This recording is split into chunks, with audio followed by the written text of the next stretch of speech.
Top et flops Nantes-Fribourg, l'efficacité allemande, le manque de réussite nantais.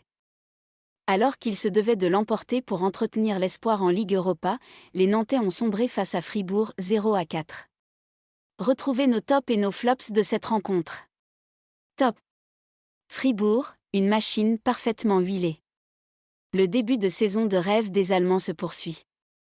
Deuxième de Bundesliga, les hommes de Christian Streich ont continué leur sans faute en Ligue Europa en infligeant une nouvelle correction au FC Nantes, à la Beaujoire 0-4. Point tactiquement impressionnant, ils n'ont jamais rompu lorsque Nantes dominait et ont été chirurgicaux en contre avant de profiter des grossières erreurs des Canaries en fin de match.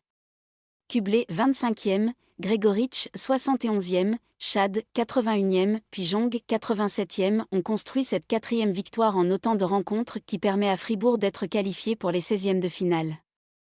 Ludovic Blas était pourtant en jambes. Critiqué dernièrement par Antoine Comboiré qui affirmait que son meneur de jeu était en difficulté, Ludovic Blas s'est avéré être le meilleur Nantais ce jeudi soir.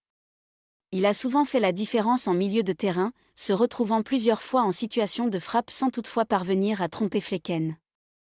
Cela n'a évidemment pas été suffisant pour ce match, mais c'est encourageant pour la suite.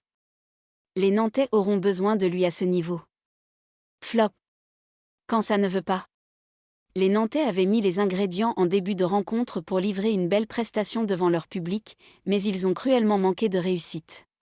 D'abord lorsqu'ils ont touché 2 fois les montants en première période par Sissoko 12e et Corchia 20e. Ensuite lorsque Castelletto a glissé avant que Girotto ne prenne son gardien à contre-pied en contrant la frappe de Chad sur le 3e but allemand 81e. La chance n'était clairement pas du côté du FC Nantes ce jeudi soir, même si cela n'explique certainement pas entièrement la défaite et la mauvaise série. Spectacle pyrotechnique à la Beaujoire.